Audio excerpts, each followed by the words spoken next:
Kuya, sundan mo yan. Sige po, ma'am. Sinasabi ko na nga ba may tinatago ka sa akin. Ayan, kuya. Huminto ka dito. Magloloko ka na nga lang sa matanda pa. Hoy, bayad mo!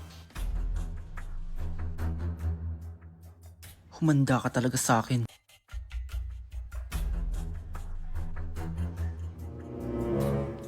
Ang sweet niyo naman. May paregalo ka pa, ha? Ano yun? Scarlett? Anong ginagawa mo dito?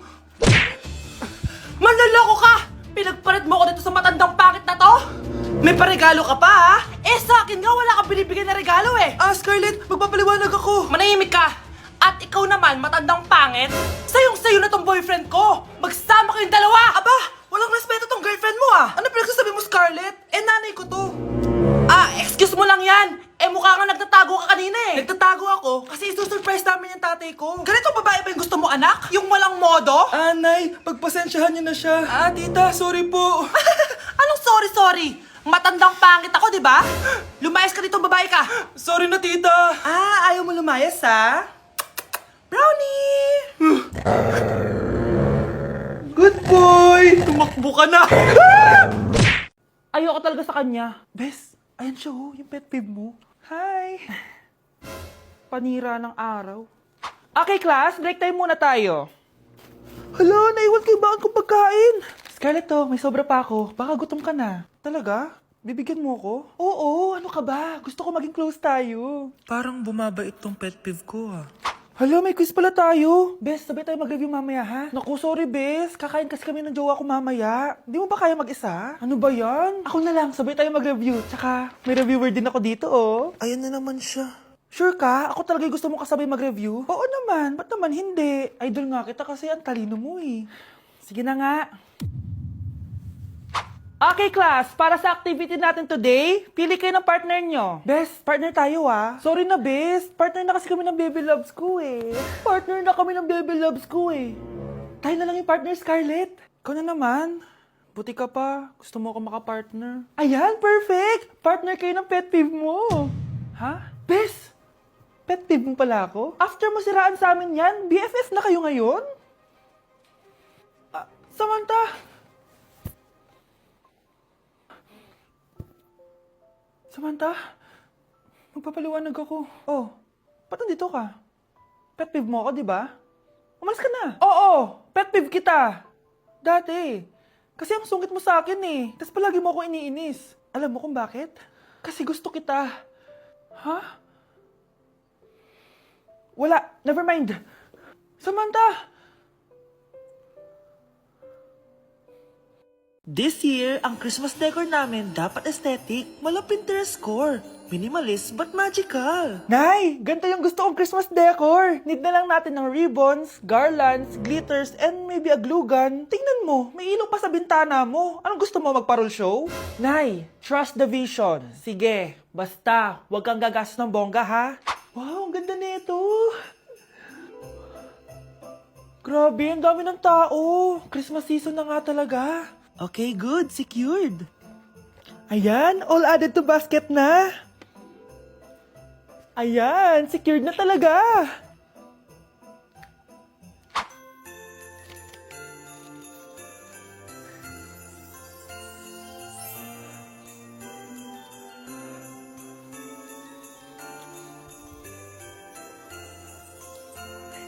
Anak, paubos na yung ribbon, no? Oh, eto, ribbon ng cake. Same color naman eh. Pwede na yan. Nay, masisira yung team. Magkaiba yung sukat, oh.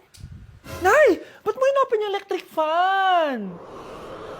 Mainit kasi. Ay, Diyos ko, ang kintab ng pusa. Ang gulo na tuloy. Gusto ko lang naman maging maganda to eh. Anak, maganda naman, oh. Tingnan mo. At least, nagkaroon tayo ng mother-daughter bonding. Parang okay naman. O, di ba? I'm the OG interior designer.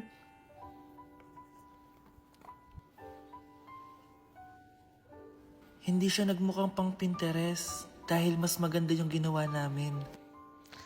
Eto, Nay, para sa'yo. Oh, ano to, anak? Nakita ko kasi yan sa National Bookstore. Tapos naalala ko, di ba gusto mo ng planner na galing sa mga coffee shop? Kaya binili ko na yan. Baka maging acidic pa tayo kakakapin natin. Makuha lang yung planner na gusto mo. Tsaka binilhan din pala kita ng pouch. Lagayan mo na kung ano-ano, Nay. Oh. Aw, thank you, anak. Welcome, Nay. Good morning, class! Bakit ang dami nakadikit sa wall? May ballpen, may walis.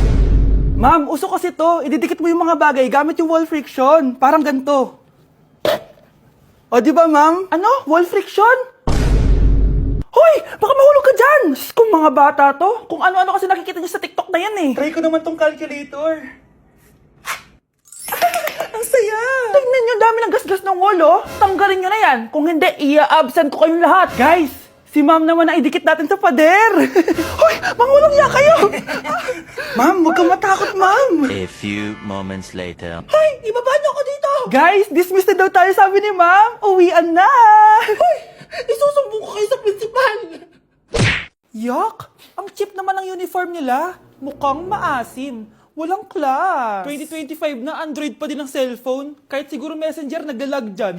Ang ganda nga ng uniform, ang sasama naman ng ugali. Naka-iPhone ka nga, talo ka pa din naman sa ML. Ipabuhat yarn. Ang baho siguro ng classroom nila, no? Tapos nag-aagawan pa sa electric fan kasi wala naman silang aircon. Feel ko pinapalo sila ng teacher nila kapag nagkakamali sila. Ang boring siguro sa classroom nila. Mas masaya pa rin talaga sa public school, no? Balita ko mga korap mga magulang niyan. Kaya madaming pera. May araw din kayo, men. Nakatikim na kaya sila ng steak? Feel ko hindi nila afford. Nakatikim na kayo ng pagmamahal sa magulang? Oh, sa pool!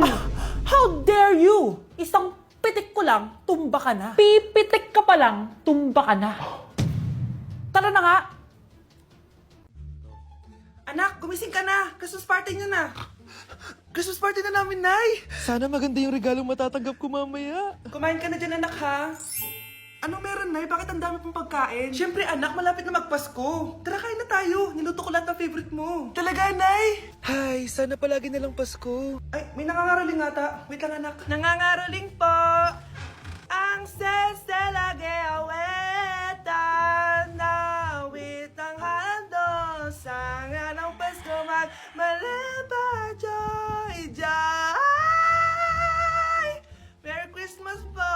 Galing mo naman! No, ito, 10 pesos. Ayan na! 10 pesos? Ang ganda ng boses ko tapos 10 pesos lang bibigay mo sa akin? Alis na nga ako, kuripot mo. Wow, demanding pa. A few moments later. Okay, class, mag-exchange gift na tayo. Wow, ang bango neto, thank you. OMG, bagong bag. Alam mo talaga yung gusto ko, ah. Thank you. Nasaan yung ka-exchange gift ko? Wala yung ka-exchange gift mo, be. Absent siya. Bawi ka na lang next year. Minsan na nga lang mag-Christmas. Absent pa siya. Okay lang yan, be. Huwag ka na umiyak. Paano na yung gift ko? Oo, anak. Ba't malungkot ka? Wala ako natanggap na regalo, Nay. Absent yung ka-exchange gift ko. O, eto. Para sa'yo, anak. Merry Christmas! Para sa akin to, Nay. Thank you! Kala ko wala na ako regalo ngayong Pasko. Siyempre naman, anak. Makakalimutan ba kita? Wow, ang sweet niyo naman, Mare. May fruit salad ba kayo? Pingi ko. Ay! Nay! Good news! Nanalo ako sa loto! Totoo ba, anak? Tumama lahat ng numero sa panaginip ko, Nay. Ay, alam mo, anak, swerte ka talaga eh. Nay, may good news din ako. Gagraduate na ako next month. Talaga ba, anak? Akala ko talaga bagsak pa rin ako eh. Buti naman at di ka na ulit ng high school. Congrats! Good luck sa college! Mga anak, may good news din ako. Sabi ng doktor, magaling na daw ako sa sakit ko. So, ibig sabihin, hindi mo na kami makakalimutan, Nay? Oo, anak. Parang sunod-sunod yung swerte natin, Nay, no? Siyempre, dahil din yan kay Lord. O, sige na, anong oras na? Matulog na tayo, ha? Good night, Nay. Grabe, ang kalat naman. O anak, ba't kising ka pa? Nay, sobrang kalat kasi dito sa bahay. Naglinis lang ako. Anak, tigil mo yan! Masama yan! Ha? Bakit? Masama naman maglinis, Nay? Hindi mo ba alam yung pamahiin na bawal magwalis sa gabi? Kasi pag nagwalis ka, parang tinataboy mo daw yung swerte palabas ng bahay. Ako, Nay, 2025 na, naniniwala ka pa rin sa pamahiin? Tumatanda ka na talaga. Ay, hindi ko alam, anak. Takot lang ako na malasin ulit tayo. Sige na, Nay, itulog mo na yan. Malapit na ako matapos dito. Matulog ka na rin, ha? Nasaan na yun? Hindi pwede mawala yun! Oo, anak, ano nangyayari? Umagang-umaga sumisigaw ka. Nay, nawawala yung lotto ticket natin. Hindi natin makiklaim yung pera. Ha? Sige anak, tutulungan kita maghanap, ha? Ay, baka nandito lang yung banda. Oh anak, ba't ka umiiyak? Ayoko na. Ginawa ko naman lahat pero binagsak pa rin ako ng teacher ko. Ano? Hindi na daw ako kasama sa mga gagraduate, Nay. Lahat ng effort ko nasayang. Anak! Nay, magpahinga ka muna. Ako na muna bahala dito. Ano na naman nangyayari sa pamilya natin? Anak? Scarlett?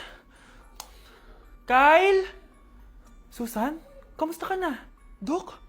Ba't nandito ka? Dinalaw kita para kamustahin ka. Mga musta? Eh di ba sabi niyo magaling na ako, Dok? Yun din nakakala ko. Ha?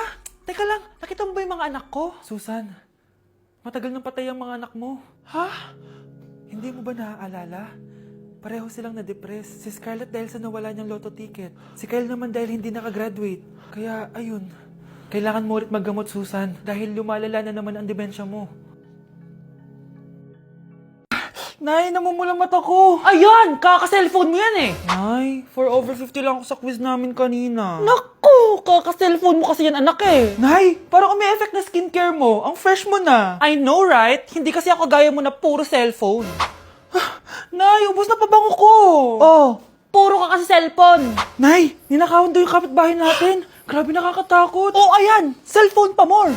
Nay, sobrang sakit ng ulo ko. Tapos, inuubo pa ako. Ayan! Oh, alam ko na sasabihin mo. Oo na, kaka-cellphone ko na to. Ay hindi, iba na yan. Kapag may 2 symptoms ka, gaya ng headache at ubo, pwedeng flu na 2. Oh, eto anak, uminom ka na itong BioFlu. Ay wow, hindi sinisi ang cellphone na. 15 minutes later. Nay, bumubuti na pakiramdam ko. O, di ba? Mom knows best talaga. Nay, nawawala yung pera ko sa bulsa. Nakita mo ba? Hindi mo kasi iniingatan yung 500 pesos mo eh. At higit sa lahat, kaka-cellphone mo yan. Ha? Wait, paano niya nalaman na 500 yung nawawalang pera?